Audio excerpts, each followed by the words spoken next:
Hey everyone, since we are in a collab patch, I decided to cover the Blackrock Shooter 1 as well. I added a little bit of extra context for the story, and in case you're wondering about its time frame in relation to the main story, this should happen after chapter 26, Cradle Parade, which was exactly when the collab was released. That said, let's get into it. Following the appearance of the Yedro Tower, the Ascension Network started a new process of refiltering for Ascendants. Luna's view on humanity has started to change after interacting with us and the other Lucia, and despite her initial doubts, she has rediscovered a new conviction after escaping from the moon base. Upon returning to the surface, her main goal had become to find an alternative path to the future predicted by the Ascension Network. She wanted to work toward a future in which both humans and Ascendants could coexist, but in order to find a solution, she had been using the Ascension Network more extensively, performing countless of simulations. During this process, an immense amount of information was constantly flowing through her mind, and as her consciousness had started to wander, a shard of her mind ended up somewhere else. After the events of Fourth Winter, Alpha had partially cut her own connection from the Ascension Network, attempting to help Luna finding an alternative solution with a different approach. However, while exploring a ruined city with her bike, Alpha is suddenly attacked by a girl with a massive cannon. Alpha confronts the girl, unsure if she's a consort from Babylonia or another Ascendant. She's a lot stronger than expected, and their fight ends in a standoff. The girl says that Alpha is an outsider, and that her smell is similar to the creatures that she just killed.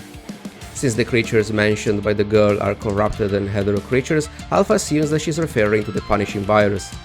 The girl doesn't seem to know what it is. She says that her name is Blackrock Shooter, and that they don't belong to this world. Seeing Alpha's confusion, Blackrock Shooter points toward a strange castle in the distance, and Alpha starts to realize that she's indeed somewhere else. Blackrock Shooter says that this world is called the Corridor, and it's inhabited by mental images. The current location looks exactly like the city Alpha had been in before, but Blackrock Shooter says that strong mental images can affect their surroundings, projecting what's in their mind and allowing it to take physical form. Also, whenever a mental image dies in this world, it returns to Corridor as energy, and it's eventually reborn, creating a constant cycle of life and death. Alpha is extremely confused by all this, and doesn't even know if she should trust this girl. Blackrock Shooter says that she is not very good at explaining things, and leads Alpha to a woman named Craftsman. Craftsman seems to know a lot about Corridor and Alpha herself. She said that it's not uncommon to find outsider in Corridor, since it's like a mirror connecting many worlds. Craftsman also says that the castle appeared in Corridor only a few weeks prior, and that Alpha's own presence might be related to it. Knowing that Luna's consciousness had been wandering in the Ascension Network, Alpha starts to believe that the castle might be its physical manifestation in this world. By their conversation, it seems like Craftsman had been leading Alpha toward this conclusion, and she says that its presence in this world is a mistake that needs to be rectified. While Craftsman fixes her bike, Alpha goes to talk to some locals to gain more information. Mental images that are native to Corridor.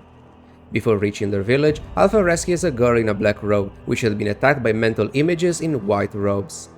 The girl is surprised by the fact that Alpha is also not killing her, since apparently it's normal for mental images to attack each other, contributing to the endless cycle of life and death that sustains Corridor. The girl says that her name is Fida, and after bringing Alpha to her village, they discover that it had also been attacked. Apparently, two other outsiders had helped the villagers, but they had already left, headed toward the castle. Alpha learns that the village had sent their elite mental images to the castle when it first appeared, but only one of them had returned, saying that its master had incredible power and that they didn't stand a chance against her. Fida had been in the second batch of mental images that were supposed to challenge the master of the castle, but even her group had been wiped out, leaving Fida as the only survivor since Alpha had rescued her. Apparently, the native mental images don't fear death, and they see conflict as their calling, the sole reason for Corridor's existence. In Corridor, when a mental image was born, it was customary for whoever found them to also name and train them. Fida had been named and trained by a girl named Melaka, but she had been in the first group that had been sent to the castle. Eventually, Craftsman also arrives at the village to help the survivors, followed by Blackrock Shooter riding Alpha's repaired bike. Blackrock Shooter stayed behind because the local feared her, and even Fida is terrified of her. Blackrock Shooter was also known as the Demon of Darkness, someone that had killed thousands of mental images in Corridor. Fida had encountered her in the past, but instead of challenging her as was customary in Corridor, Fida had escaped after seeing her kill many other mental images. Blackrock Shooter was also an outsider in Corridor. She was not openly hostile towards native mental images, but she was always ready to fight whenever challenged. Blackrock Shooter intended to stop the master of the castle, and after learning that Luna might be involved in this entire situation, that was also Alpha's intention. Despite her initial reluctance, Fida also joins them. As they approach the castle, they encounter the other two outsiders that had protected the village. It was Lucia and the Grey Raven Commandant.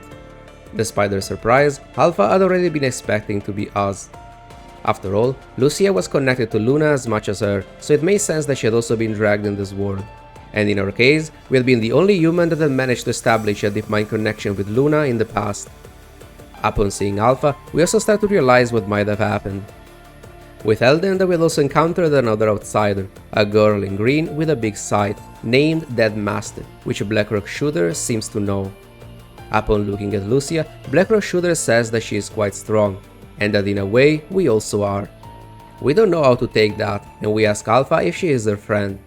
Alpha simply says that they formed a temporary alliance, and since we are also added to the castle, we joined their group. Inside the castle, a girl named King had been the one commanding the white mental images. Since she had appeared in Corridor, she had been destroying mental images using corrupted and hetero creatures. However, she was also preventing them from being reborn, interfering with the Ascension network. She was leveraging the stronger ones that she had collected to build her own army. She believed the Corridor's filtering's methods were too primitive, and she wanted to change that, reshaping it into her ideal world. Dead Master was also working for her, but only because that would put her against Blackrock Shooter, her faded rival. When Alpha and all the others reach the castle, King shows herself before them. Her appearance reminds them of Luna, but she is also quite different. Lucia attempts to attack her, but King remains unharmed, as if immune to any direct physical harm. King changed the rules of the world through the Ascension network, and they also must play by those rules. She assigns a black chess piece to each one of them, and they find themselves in different locations within the castle. Lucia had been given the role of the knight, while Blackrock Shooter the role of the queen. Despite being chess pieces, each one had additional specific rules, and Lucia recognizes them immediately. They were very similar to the rules that Luna had made up when they were playing chess as kids, confirming that despite being someone else, King was definitely affected by Luna's memories. In order to win the game, they needed to reach the top of the castle, but they couldn't move as freely. Most doors were locked, and their movements were determined by the roll of a dice. In another part of the castle, Fida received the role of the pawn, while Craftsman the role of the bishop. Knowing that she is a fairly weak mental image, Fida is not surprised by her role, but she wonders why Craftsman had also joined them, since she usually remains neutral. Craftsman replies that it was just a whim. We found ourselves trapped to a chair. A holographic chessboard stands before us, and King is sitting on the opposite side. We acquire the role of the Black King. King is interested in us, since in the past we had established a connection to an agent and survived. Alpha is also with us. She was assigned the role of the Rook, but since she had eliminated the White Rook when she had rescued Fida, King had removed Alpha from the game. Knowing that she was an uncontrollable factor, King didn't want her to interfere, and she had bent the rules of the game to prevent that. Alpha still demands to know what happened to Luna, and King explains that while burdened beyond capacity by the relentless filtering, a shard of her mind had showed up here and had been regarded as an anomaly. Since agents are destined to enact the will of the Ascension network, King was merely fulfilling that duty. As the Black King, we roll the dice to move our pieces, but since White acts first, King sends Dead Master to Lucia and Blackrock Shooter's room. She had been given the role of the White Queen, in direct opposition to Blackrock Shooter, but she had no interest in King's plans. Fighting against Blackrock Shooter was Dead Master's only purpose, and since she knew that Blackrock Shooter would have attempted to stop King, Dead Master had chosen to side with her. Blackrock Shooter says that this time she won't get sneak attacked by Dead Master, not like the previous time, or the one before that. Lucia starts to believe that Blackrock Shooter is constantly getting sneaked attacked. However, this time they have to follow the roll of their own dice, and they all end up separating from one another. Having the role of a pawn, Fida is seemingly an irrelevant piece that we could easily sacrifice, but instead, we're also relying on her to win this game, sending her forward. As the game progresses, Lucia is oppressed by the White Knight and Pawn, which had both converged to her same location. Eventually, Lucia eliminates the Pawn, and as she was about to finish off the knight, her frame starts to malfunction, allowing the knight to strike her instead. Following our instructions, Fida reaches Lucia's room and immediately recognizes the White Knight. It was Melaka, her old friend and mentor. Despite her initial intent to stop the master of the castle, King had convinced Melaka to join her instead. She had told her that Corridor was only cycling through an endless loop that could only lead to extinction, and as proof, King had shown her all the devastation and death of her own world. Melaka doesn't respond to Fida and simply follows King's instructions and moves to the next room. In another area of the palace, Blackrock Shooter is engaged in another fight.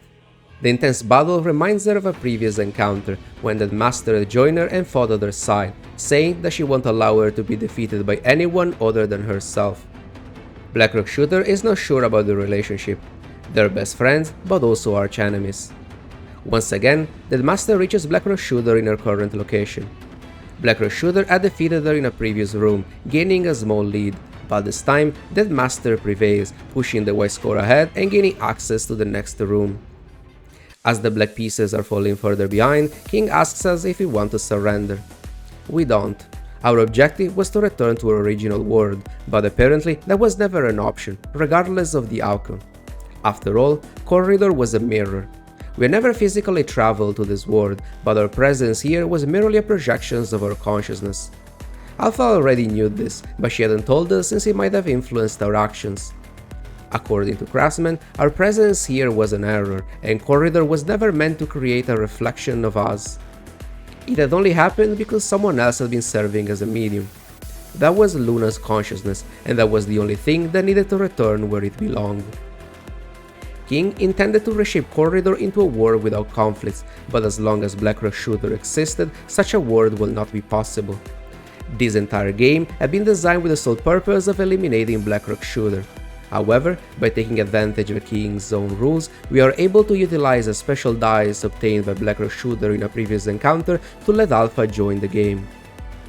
Eventually, Fida meets again with Melaka, which had been guarding her current location, preventing other pieces to continue. Fida attempts to understand what's going on with Melaka, but she simply tells her to draw her sword. As if, all along, they'd also been faded friends and enemies, just like Blackrock Shooter and Dead Master. Fida is not as strong as Melaka, but eventually Alpha also joins the fight, and in the end, Fida ends up killing Melaka.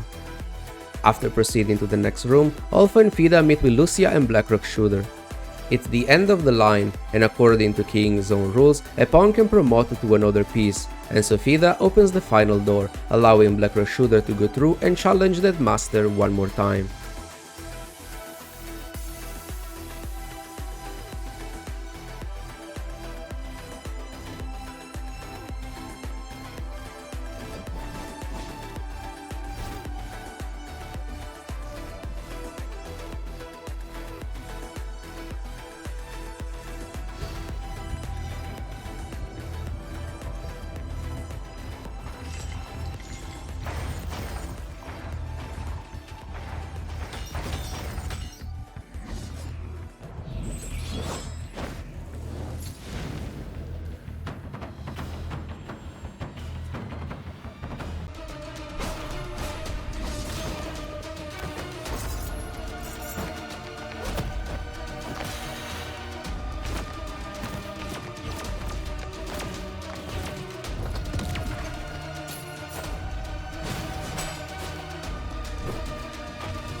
Blackrock Shooter defeats Dead Master, putting an end to the game.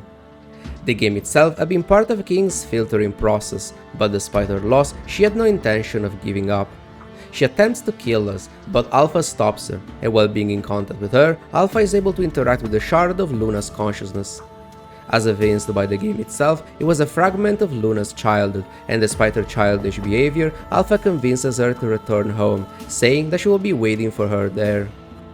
Luna's influence in Corridor vanishes together with King, but her domain still persists. We're also part of the error that has been brought to Corridor, which cannot be fixed as long as we persist here.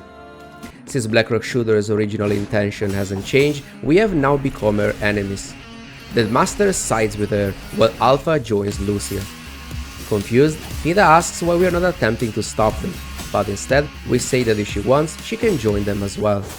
Not every fight stems from hatred or hostility, and since Corridor thrives on conflict, we are just restoring its original purpose, eliminating this forced error.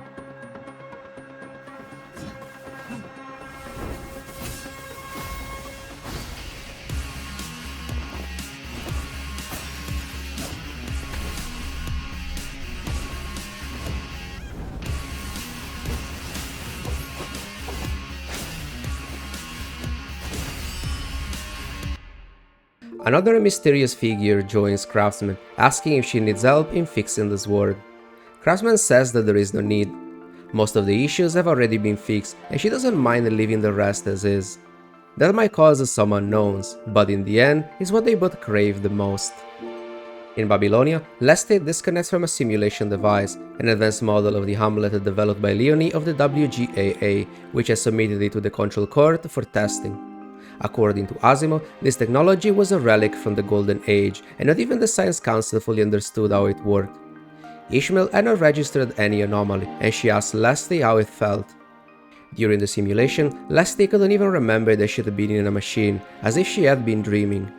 She doesn't remember much of the experience itself, but she remembers seeing a girl with black twin tails and a blue flame. On the surface, we had been performing a regular mission with Lucia, where we would feel a weird sensation. We see the flash of a dark blue flame, and even if the sensation lasts for about a moment, it feels as if we had just woke up from a long dream. Atop the very ruins that we had been exploring, Blackrock Shooter was standing at the edge of a steel frame.